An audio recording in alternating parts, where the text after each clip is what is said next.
No soy de los que escriben cosas personales en internet, de hecho creo que nunca había hecho algo así, pero esta semana cumplimos un año y algo en mí quería que quedara escrito en algún lugar que no fuera solo mi memoria, que es falible y selectiva y tiende a embellecer las cosas con el tiempo, así que aquí estoy, un domingo por la noche con una taza de té que ya se enfrió y las palabras saliendo de una manera que no esperaba que salieran.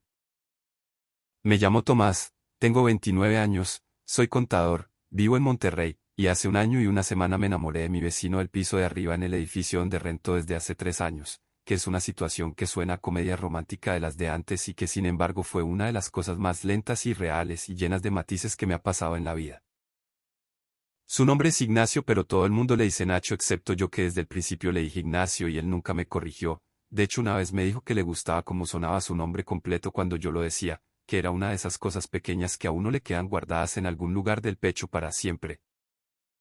Lo conocí el día que me mudé al edificio, hace 3 años, porque él bajó a ayudarme a subir unas cajas sin que yo se lo pidiera. Simplemente apareció en el pasillo cuando yo luchaba con una caja particularmente grande y dijo, te ayudo, sin más preámbulo, y subió 2 viajes conmigo y luego se fue a su departamento y yo me quedé pensando que había algo refrescante en alguien que simplemente hacía las cosas sin necesidad de anunciarlas ni esperar agradecimiento elaborado.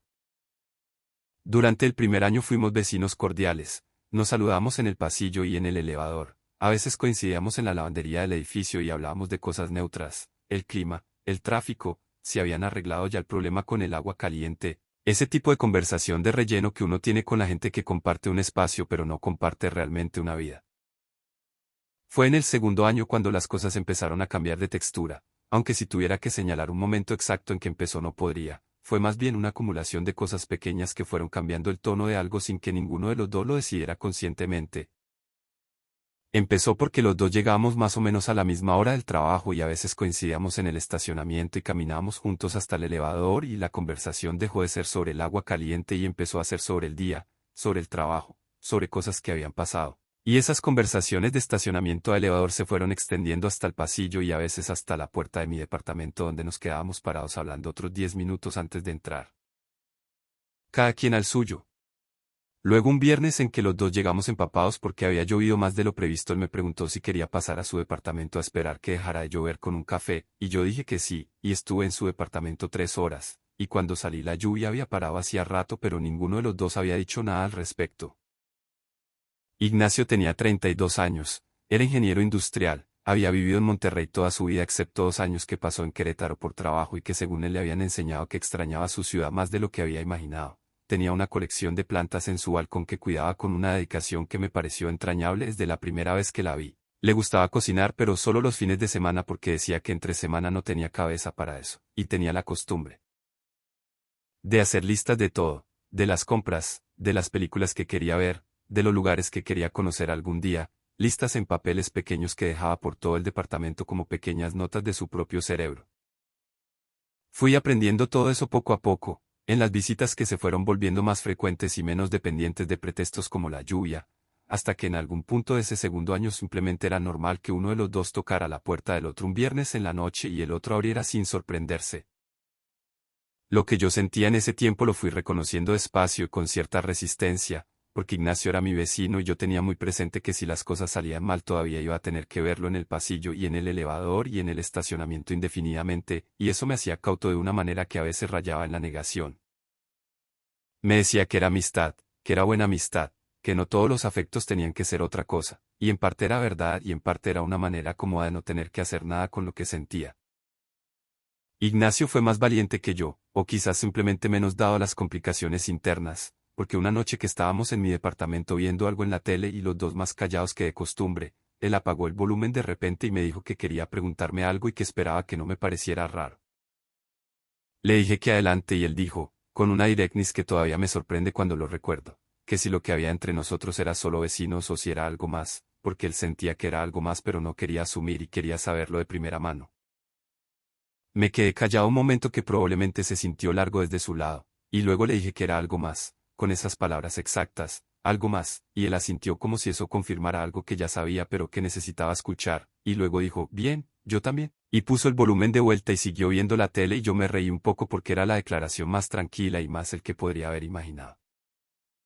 Lo que siguió fue una de esas transiciones que cuando uno las vive desde adentro no se sienten como un antes y un después, sino como una continuación natural de algo que ya existía, simplemente con más honestidad y más cercanía y la posibilidad de decir ciertas cosas que antes no se decían.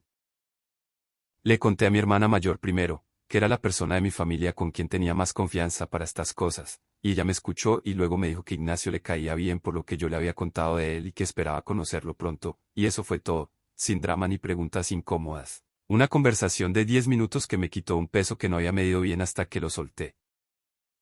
Con mis papás fue una conversación más larga y más cargada, no porque reaccionaran mal, sino porque había muchas cosas que procesar al mismo tiempo y los tres necesitamos espacio para hacerlo. Pero al final de todo mi mamá me dijo que lo importante era que yo estuviera bien y que si Ignacio era buena persona ella quería conocerlo. Y mi papá estuvo callado más tiempo, pero luego me mandó un mensaje al día siguiente que decía simplemente, te quiero, hijo, y eso me dijo todo lo que necesitaba saber. Llevamos un año, como dije al principio, y seguimos siendo vecinos además de todo lo demás, que a veces me parece lo más gracioso y lo más bonito de la situación, que podemos pelearnos una noche y al día siguiente nos vemos en el pasillo y hay que decidir si saludamos con cara de pelea o si simplemente el pasillo es territorio neutral donde los dos somos solo vecinos por un momento, y generalmente elegimos lo segundo y eso nos hace reírnos y la pelea se desarma sola.